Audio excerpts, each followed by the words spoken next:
Waalaikumsalam warahmatullahi wabarakatuh. Selamat pagi saudara-saudara SMK Negeri 1 Tuban. Bagaimana nih kabarnya pada pagi hari ini? Alhamdulillah, luar biasa. Allahu Akbar. Yes. Oke, sebelum kita memulai pembelajaran kita pada pagi hari ini, marilah kita berdoa menurut kepercayaan dan agama masing-masing. Mungkin bisa dipimpin oleh saudari Maira. Marilah kita berdoa sesuai dengan kepercayaan masing-masing. Berdoa mulai. Berdoa selesai. Amin. Terima kasih saudari Maira atas pemimpin doanya. Oke, mungkin sebelum kita memulai pembelajaran, untuk ketua kelas siapa ya yang tidak masuk?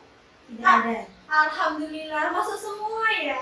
Oke, untuk menambah semangat kita dan menambah nasionalisme kita, mungkin bisa berdiri terlebih dahulu. Oke, mari kita menyanyikan lagu Indonesia Raya ya dengan sikap sempurna. Dalam hitungan 3, 2, 1. Indonesia tanah airku, tanah tumpah darahku. Di sanalah aku berdiri, jadi pandu ibuku.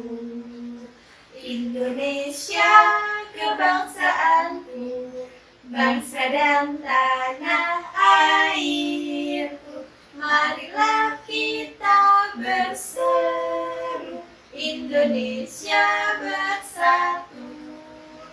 Hiduplah tanahku, hiduplah negeriku, bangsaku itu semuanya. Bangunlah jiwanya, bangunlah badannya untuk Indonesia Raya. Indonesia Raya, merdeka, merdeka, tanahku, negeriku yang ku cinta. Indonesia Raya, merdeka, merdeka, hiduplah Indonesia Raya. Indonesia Raya, merdeka, merdeka, tanahku, negeriku yang ku cinta. Indonesia Raya, merdeka, merdeka, hiduplah Indonesia Raya.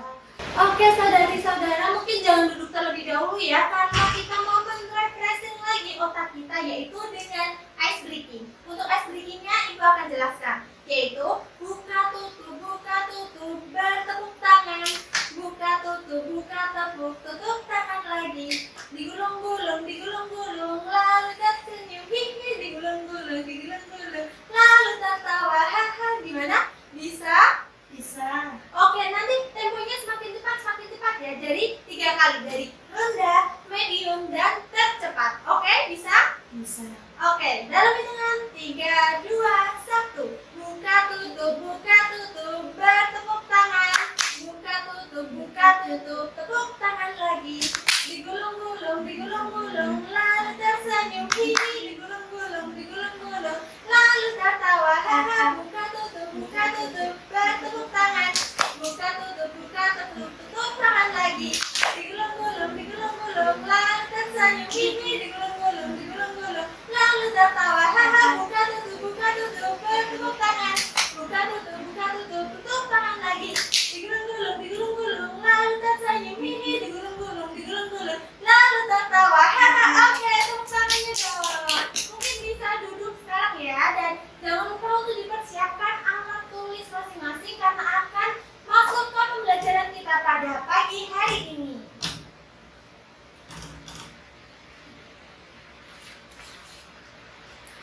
Oke, pembelajaran kita pada pagi hari ini yaitu tentang ilmu ekonomi. Sebelumnya nih, pada hari sebelumnya itu kita membahas tentang apa ya? Betul sekali, kita membahas tentang pelaku ekonomi. Pelaku ekonomi ada berapa? Betul, ada 3, yaitu rumah tangga produksi, rumah tangga konsumen, dan rumah tangga pemerintah. Nah, jadi di sini kita akan membahas tentang ilmu ekonomi. Tujuan pembelajaran kita pada pagi hari ini yaitu untuk memahami konsep ilmu ekonomi, menjelaskan pengertian ilmu ekonomi, dan mengidentifikasi ruang lingkup ilmu ekonomi, menerapkan prinsip ekonomi dalam kehidupan sehari-hari. Untuk kriteria penilaian, sikap pengetahuan, kehadiran dan keterampilan dalam menjawab soal. Nah, lalu apa sih itu ilmu ekonomi? Mungkin ada yang bisa bantu jawab, mungkin bisa angkat tangan nih. Oke, try memory. Itu dia merupakan gambaran ilmu ekonomi menurut Mbak Mairani. Mungkin untuk lebih jelasnya, kita bisa menyimak video ini. Jangan lupa untuk dicatat ya, poin-poin penting. Dan mungkin kalau misal ada yang mau bertanya, nanti dicatat terlebih dahulu mana yang kurang dimengerti. Paham?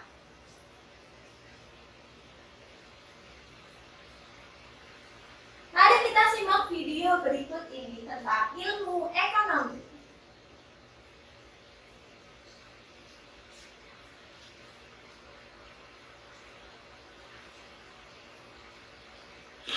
Seandainya ada uang 500 juta yang tiba-tiba kalian terima, apa yang bakal kalian lakuin? Apakah beli mobil baru, jadi modal buat bikin usaha, atau ditabung terlebih dahulu?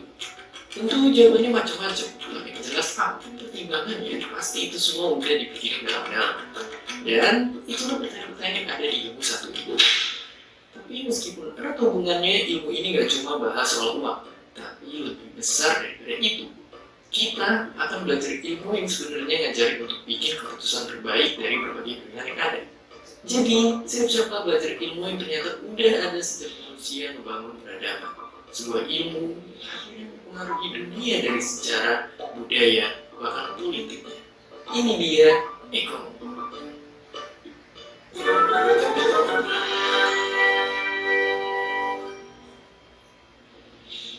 Ilmu ekonomi sederhananya adalah ilmu tentang diri. Manusia itu bawaannya selalu ingin ini, ingin itu, banyak sekali. Tapi pastinya nggak mungkin semua keinginan kita tercapai karena tentunya modal yang kita punya pasti terbatas. Mau itu modal uang, modal tenaga, atau modal waktu. Keputusan untuk apakah misalnya nih sederhananya, apakah kita perlu membangun jalan tol atau tidak? Nah, kita mikir kalau kita bangun jalan tol maka harus dihitung dulu dampak ekonomi ya, misalnya ini sudah ada kemacetan, kita perlu bangun jalan tol nggak? Nah, sebelum kita bangun jalan tol kita hitung untung ruginya seperti apa. Nah, itu di dalam ekonomi juga dibahas.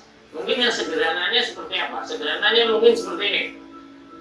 Di misalnya kenapa sih ketika misalnya menjelang lebaran itu harga telur atau daging naik? Nah, karena yang permintaannya kan banyak kan, karena orang mau lebaran banyak beli daging, beli telur. Nah, di dalam ilmu ekonomi itu dibahas, kenapa itu terjadi kenaikan? Nah, kalau terjadi kenaikan karena banyak permintaan, maka ilmu ekonomi itu akan membahas juga kenapa, bagaimana agar harga itu tidak naik. Maka kita bisa menyiapkan misalnya produksinya seperti apa, gudangnya seperti apa. Makanya ilmu ekonomi bisa kita ibaratin kayak benda ini.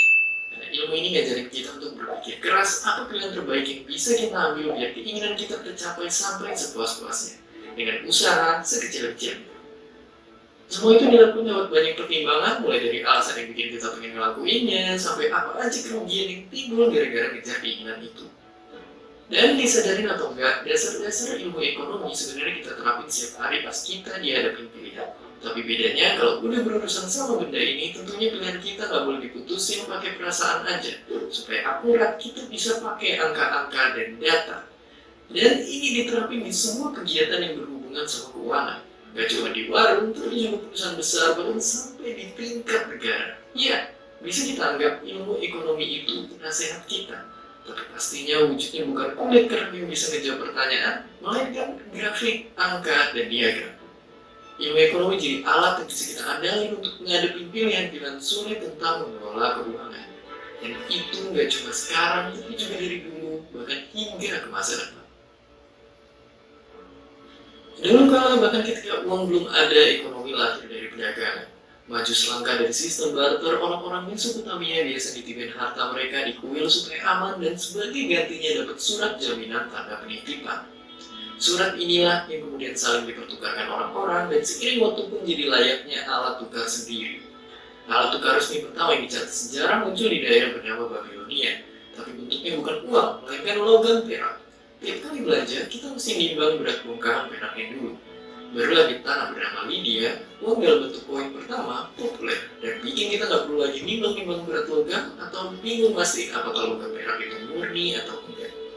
Sistem inilah juga yang kemudian dipakai Yunani dan Romawi kuno. Kalau uang yang kita kenal sekarang ada wajah-wajah para pahlawan, itu semua berkat raja yang satu ini yang maksa semua orang menerima dipakainya uang tersebut. Karena kalau ada yang nolak, itu sama aja kayak merendahkan sang raja. Sang raja lalu runtuh, tapi caranya bertahan. Tentara yang besar bikin persebaran ekonomi yang kuat. Itu pula yang bikin kerajaan Romawi berjaya karena punya pasukan tetap yang digaji dengan garam atau bahasa latinnya salarium. Bahkan saking besar pengaruh Romawi kuno dalam ekonomi, uang mereka masih digunakan bahkan sampai berabad-abad setelah kerajaannya udah runtuh. Kemudian kita sampai di abad pertengahan di kota bernama Florence. Ada keluarga bankir yang jadi raksasa di dunia keuangan. Keluarga de Medici namanya. Berhasil menguasai kekuatan ekonomi berarti punya kekuatan politik. Keturunan keluarga ini kemudian menyebar ke negara-negara Eropa lain melalui tumbuh mereka ke sana. Inilah juga yang jadi penyebab waktu itu Inggris dan Belanda bisa jadi bangsa yang sangat kuat. Orang-orang yang pintar ekonomi di sana didengar suaranya dan jadi penasihat para raja. Saking ngaruhnya, mereka menjadi cikal bakal sistem MPR dan DPR yang sekarang diterapkan di banyak negara di seluruh dunia. Ya, bahkan politik pun dimulai dari ekonomi. Dan akhirnya di dunia modern, pemahaman ekonomi modern yang paling terkenal pertama yang datang dari sosok bernama Adam Smith. Adam Smith itu tahun 1700-an itu dengan bukunya Wealth of Nations, intinya adalah pengen menjelaskan bahwa itu menjelaskan tentang fenomena pasar. Nah, di dalam ilmu ekonomi, mekanisme pasar itu adalah mekanisme yang dianggap terbaik untuk mengambil keputusan. Artinya kalau misalnya dengan sistemnya komunis, itu kan kita harus hitung berapa orang yang butuh baju, terus nanti negara akan bikin baju, nanti akan distribusikan. Tapi kan orang bingung. Nah, dengan sistem pasar ini, orang itu nggak perlu seperti itu. Artinya orang yang mau produksi baju, produksi aja. Orang yang pengen baju, ya ini akan ketemu di pasar nanti. Harga itulah yang sebenarnya kita anggap invisible hand. Harga itu bisa mempertemukan antara penjual sama pembeli. Zaman dulu penyebab kemiskinan seseorang cuma ada satu kemungkinan. Ia lahir dari orang tua yang miskin. Kalau seorang ayah bekerja jadi petani, anaknya pun begitu. Akhirnya orang miskin akan tetap miskin, sementara orang kaya akan terus bertambah kaya. Dari sanalah kesenjangan terus dan terus bertambah nyata. Tapi jangan berubah, dan ada satu senjata yang bisa bikin nasib berubah. Pendidikan. Di sini, belajar ekonomi emang gak otomatis bikin kita jadi kaya. Tapi dengannya kita bisa maksimalin apa yang kita punya dan ngambil keputusan terbaik dalam hidup kita. Lalu di awal video ini kita cuma bisa memilih, ilmu ekonomi juga ngasih tahu satu hal, bahwa nilai itu bisa diciptakan lewat jasa maupun perdagangan. Dan dari sanalah kita bisa menerjang batas kelas ekonomi maupun sosial. Itulah dia ilmu ekonomi. Oke, bagaimana nih videonya? Apakah sudah pada paham? Kalau begitu, Ibu yang bertanya nih, tadi siapa Bapak ilmu ekonomi? Siapa? Betul sekali, Adam Smith. Baik, tadi sudah pada tahu nih Bapak ilmu ekonomi yaitu Adam Smith. Lalu bagaimana sih sejarah ilmu ekonomi? Mungkin bisa dilanjut. Yang pertama kali menemukan ilmu ekonomi itu memang Adam Smith. Namun pada tahun 390 sebelum Masehi itu sudah ada ilmu ekonomi, namun masih mendasar, yaitu tadi berupa barter. Nah, Adam Smith ini dia mengemukakan bagaimana cara mekanisme pasar, yaitu dengan banyaknya permintaan dan penawaran. Nah, ini bisa dikemukakan pada bukunya, yaitu pada The Wealth of Nations. Dia mengemukakan bahwa ekonomi beraliran klasik yang menitik beratkan pada peran invisible hand. Invisible hand itu yaitu pertemuan harga pasar di pasar. Karena pada tahun 1900-an itu terjadi ekonomi inflasi secara besar-besaran, teori ini tidak efisien lagi untuk digunakan karena Adam Smith itu mengungkapkan bahwa pemerintah tidak perlu ikut campur tangan dalam kegiatan mekanisme pasar. Untuk menggantikan teori ini ada teori baru nih, yaitu John Maynard Keynes. Nah, John Maynard Keynes ini berbeda banget nih sama Adam Smith. Kalau Adam Smith tadi dia bilang kalau pemerintah tidak perlu ikut campur tangan. pemerintah itu perlu ikut campur tangan untuk mengetahui harga pasarnya, untuk harga pasarnya itu disamaratakan seperti itu. Nah, karena semua sudah pada paham, sudah tahu sejarah ilmu ekonomi, selanjutnya mungkin kelas ini kan genap ya. Nah, jadi mungkin bisa kita bikin kelompok 1 bangku 2 orang. Bagaimana? Setuju? Bisa dipahami? Bisa. Oke, mungkin bisa disiapkan handphonenya dulu. Karena sudah pada siap, mungkin Ibu bisa next ke slide selanjutnya, yaitu pengerjaan LKPD, yaitu lembar kegiatan pada materi pertama. Mari kita uji pemahaman kalian. Nah, mungkin bisa di-scan ya untuk pengerjaan LKPD ini. Bagaimana, sudah? Kalau mungkin ada yang kurang dipahami, mungkin bisa bertanya pada Ibu ya. Oke. Ibu kasih waktu 10 menit. Bagaimana? Apakah disetujui? Ya. Oke, Ibu kasih waktu 10 menit dari sekarang. Waktu tinggal 1 menit nih. Bagaimana? Apakah sudah pada selesai? Sudah. Wah, sudah. Mungkin ada kelompok yang mau maju? Kelompok berapa nih? Oh, iya boleh, mungkin kelompok 10 mau maju nih. Boleh tepuk tangannya dong untuk kaliannya. Keren banget. Oke, terima kasih kelompok 10 atas telah maju dan berani mempresentasikan hasilnya. Selanjutnya yaitu kita akan menginjak pada belajar apa sih kita hari ini? Mungkin ada yang bisa bantu? Iya, Saudari Dian? Betul sekali, kita hari ini belajar tentang ilmu ekonomi, yaitu permintaan dan penawaran. Bahwa permintaan itu lebih banyak nih daripada uang kita yang dimiliki. Jadi kita perlu ilmu ekonomi untuk bagaimana sih keputusan yang harus kita ambil dalam permintaan kita yang sangat membludak. Jadi kesimpulan pada kali ini, ilmu ekonomi itu sangat penting. Mengapa? Karena untuk membantu keputusan kita dalam memilih permintaan kita, yaitu menurut Adam Smith berperan penting dalam ilmu teori klasik. Nah, sedangkan untuk ilmu teori selanjutnya yaitu John Maynard untuk menggantikan teori klasik dari Adam Smith yang telah gugur pada 1900-an. Oke, karena waktunya telah habis, Ibu mau tutup nih, yaitu mungkin bisa dipimpin oleh Saudari Rara untuk menutup doa penutup kelas pada hari ini. Mari kita tutup kelas ini dengan berdoa sesuai agama masing-masing. Berdoa mulai. Kelas selesai. Terima kasih Saudari Rara atas doanya, atas pemimpin doanya nih, sangat keren ya. Mungkin bisa beri tepuk tangannya dong. Oke, karena waktu kita sudah habis, tadi kelompok 10 sudah maju, kelompok 10 sudah berani maju ke depan.